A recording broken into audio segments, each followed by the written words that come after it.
Inside the academy, the ruling structure operates on a single, inflexible principle. Rank and command belong exclusively to aristocratic blue bloods, while commoners are expected to obey. Actual piloting skill rarely enters the equation. Alwyn Mercer is the perfect product of this system. Upgraded with high-grade cybernetic eyes gifted by his wealthy family, he carries absolute confidence in his right to lead. The problem is that his actual flying abilities lags far behind his expensive hardware and his massive ego. Wyatt Staples sits at the opposite end of that hierarchy. As a highly observant commoner, he is deliberately placed in the rear guard of the squadron, a position assigned to pilots deemed untrustworthy or expendable by their noble commanders. It's easy to maintain the illusion of aristocratic superiority inside a controlled simulation, where alarms can be paused and scores easily manipulated. But when those safety protocols are stripped away, prioritizing status over competence creates a massive vulnerability for everyone involved. For 2 years, the recruits experienced polite, buffered takeoffs in digital environments. A real rail launch slams you back into your seat with a violent physical force that no simulator ever bothers to replicate. As the vibration of the real engines hums through his Seagull interceptor, Wyatt experiences a sensory awakening. Out here in the dark, the only thing separating his life from immediate death is a few millimeters of cold hull plating.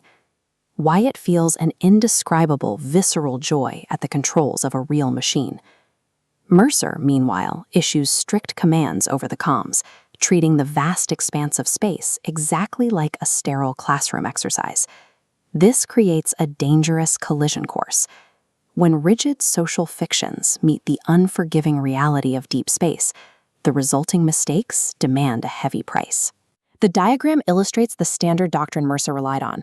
Entering the dense Hessek asteroid corridor, he orders his 8 fighters into a strict diamond formation, expecting a clean, predictable engagement with the enemy drones. But the training drones are programmed to fight like real pirates. While 4 lock in head-on to hold the squad's attention, 2 swing wide, using the asteroid cover to flank the rigid diamond formation in its blind spots. The formation shatters instantly.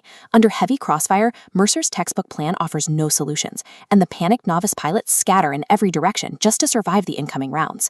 Expecting the enemy to follow your doctrine is a luxury of the ruling class.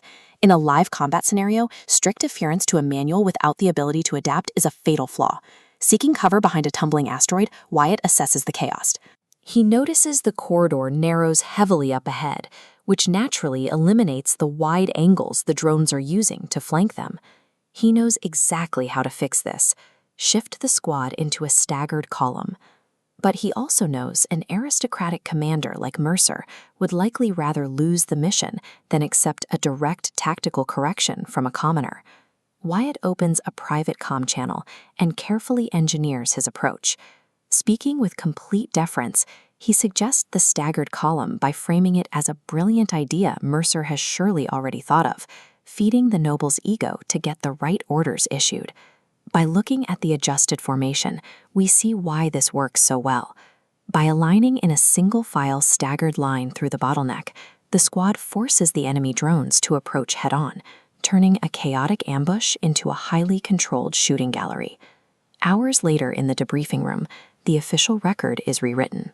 Mercer claims total credit for the mid-battle adaptation and earns an exceptional score of 91. Wyatt's contribution is entirely erased. This exposes the quiet bargain at the core of the academy.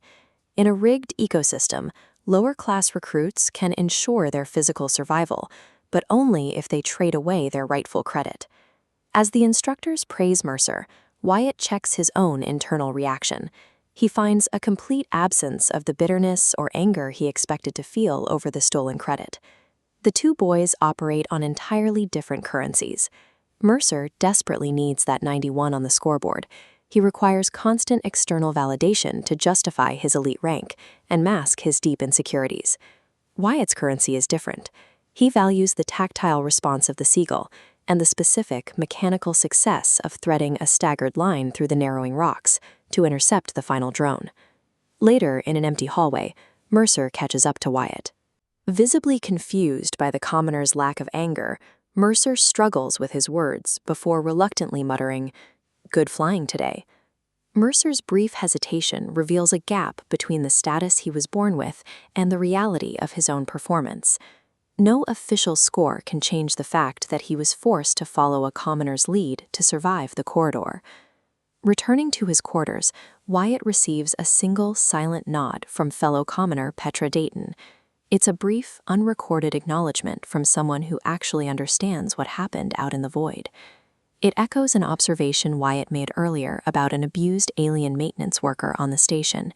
Sometimes you accept a deeply unfair reality because the internal alternative is far worse. Wyatt closes his eyes and returns to the cockpit in his mind.